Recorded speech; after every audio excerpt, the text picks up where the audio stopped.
Paano nga po nga ngayon maging hanap buhay ng mga sektor ng mga isda kung Manila Bay ay gagawin ng lupa, ang dagat ay magiging lupa, saan naman kami pupulutin?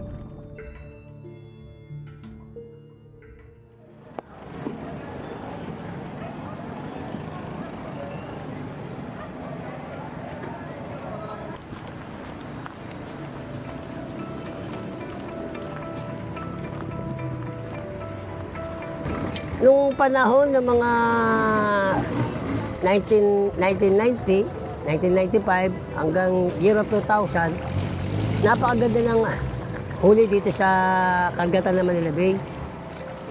Masaganang huli pa dahil wala pa yung mga tinatayo yung mga establishmento, hindi pa naumpisa ng mga reclamation. Noong araw napakalinis pa ng dagat. Dahil dito kung papansinin nyo, mula sa may Senado, PICC, noong araw dagat pa yan. Wala pa yung Mulapecia, wala pa yung mga Soler, Okada. Dahil nga dahil sa mga proyekto ng ating gobyerno, lahat ng mga nahuhuli sa Manila Bay, medyo umunti na lang. Malaki na yung pinatay na hanap buhay nito sa ating mga isda. Unang-una, dahil sa mga reclamation, halos kumikitid na yung lugar pangisdaan. Ibig kung kumikitid na siya, nilalamon niya na ang karagatan na nagiging lupa, ang mga isda ay lumalayo din. So kung lumalayo yung isda, lalayo ka na rin para manghuli ng isda. Yan na po yung mga aktual na nagtatambak dito sa mga reclamation. So makikita niyo yung barko na yun, ayun, aktual na nagtatabon. Ayun, nakita niyo aktual na nagtatabon. Ayun, nag-ooperate sila ngayon, ngayong umaga, ayun, tatambak.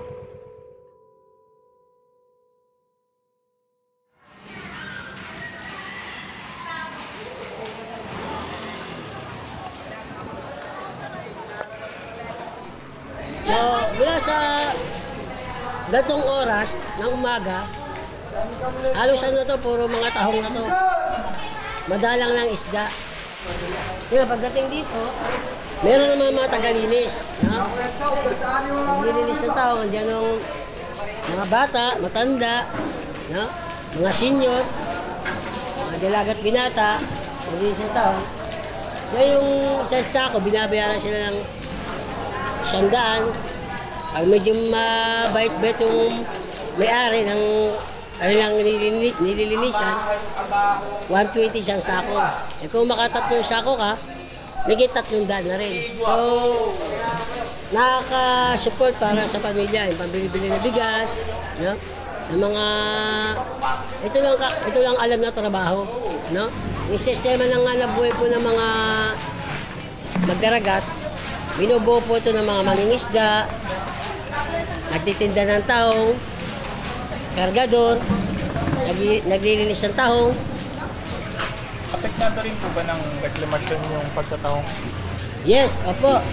Dahil sa pagtatambak, paghuhukay, eh nahalukay dito ang putik. Pag nahalukay kasi ang putik sa ilalim ng dagat, ang sistema po ng tubig is sobrang labo. Pag malabo ang tubig, meron siya mga organismo na nakakain ng mga tahong na pwede lang ikamatay. No? Yung epekto ng reklamasyon, dapat masaganang huli, masaganang pag tatamasa na paghango, nababawasan na iba na mamatay.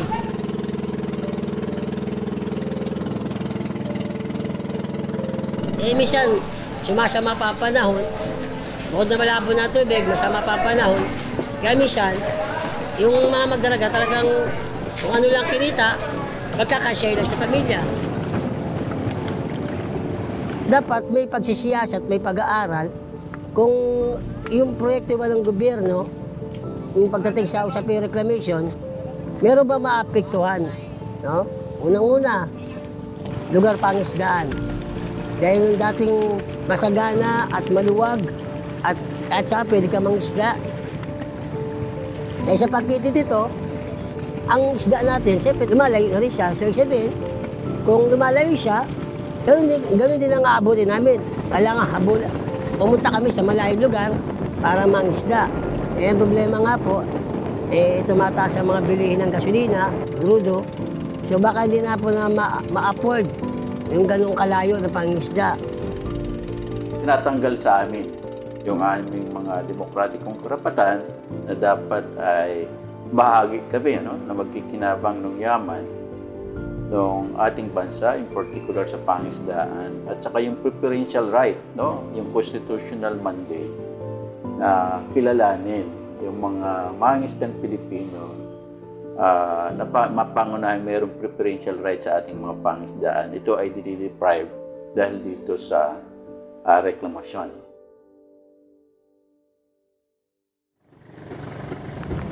Pwede niyo po ba ikwento sa amin paano yung proseso ng paglalambat? Ang proseso po ng paglalambat, siyempre unang-una, kailangan ay marunong kang tumingin na klase ng lambat. Kung ano ba maglalambat ka ng tilapia, ang gamit mong lambat, kailangan mga 5.30 ang mata. No? Tapos kung bangus naman, kailangan mga 7 ang mata. Pag nilatag mo na yung lambat sa Manila Bay, sa ating karagatan, siyempre, ang bangka natin ay umiikot, inahampas ang dagat, pinapaingay, binubulabog yung ingay ng tubig, yung may kawayan na may parang pambomba sa dulo, pinapatulog yung tubig, minsan nga, inakalampag usaguan sa bangka, para pag nakapalikot na yung lambat sa dagat, nabubugaw yung mga isda, tumatakbo sila, pag tumatakbo sila, sumasabit na doon sa lambat, kaya doon na sila nahuhuli.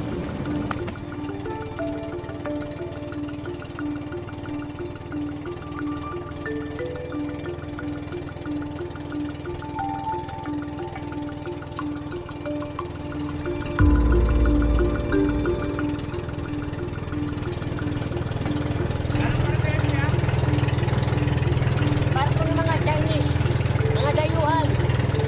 Marami yan, mga dayuhan yan. Dati pa, kami ay hindi sang-ayon sa mga proyekto ng mga reklamasyon sa Manila Bay dahil ito ay nakakasira ng ating mga seagrass, mga coral reefs at saka mga mangrove habitats na ito ang pinaka-importanteng mga habitats, especially sa ating coastal and nearshore areas na nagbibigay sa atin ng mayabong na resources tulad ng isda at iba pang mga lamang dagat.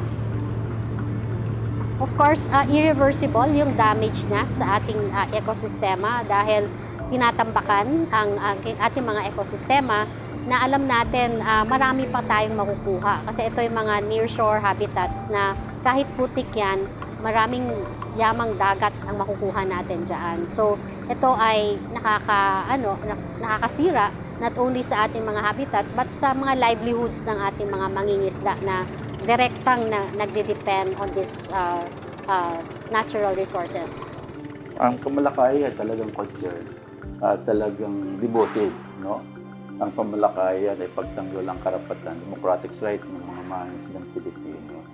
Ngayon, ang Manila Bay ngayon, in past 2 years, dahil dito sa starting ng ongoing ng reclamation and dredging, mga 80 to 90% na ng produksyon natin dyan ang nawala. Hindi mo na talaga mapakinabangan ang Manila Bay dahil nga dun sa pinuhukay, dinidredge, tapos tinatambakan. Wala na yon, At hindi totoo, tulad ng mga pangako ng mga proponent na to, na ito raw yung solusyon ng urbanization. Hindi po ito urbanization, kundi rekonsentrasyon, ng mga control at pag-aari sa mga malalawak na lupain natin ng mga ilang mga oligarkiya, no? Yung mga mayayaman at mga dayuhang kapital.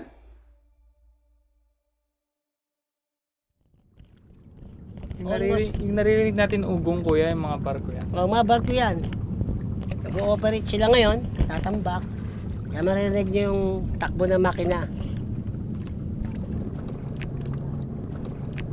Nakikita ko, ay hindi naman siguro totoo na dahil sila nagtatambak dahil maraming trabaho. Sa tingin ko, dahil sa interes ng mga negosyante, dayuhan, para sa kanilang pagninegosyo, no? At dahil nga wala na sila makitang lugar na pwedeng tayuan ng mga negosyo, sinamantala nila itong Manila Bay, ang ating karagatan. Na dapat, ang Manila Bay at ang ating karagatan ay para sa mga sektor ng mga isda. Nakakatakot po, sa pananaw po namin, mukhang magkakaroon din ng mga reclamation sa Parañaque, Las Piñas, Bacoor, Cavite. Malaking epekto po ito sa aming hanap buhay. Kasi ang sektor po ng mga isda ay hindi pwede po itong mawala. Dahil nagdilika ito ng pagkain, bibigay sa amin ng hanap buhay, bilang mga isda, na binubuhay namin sa aming pamilya.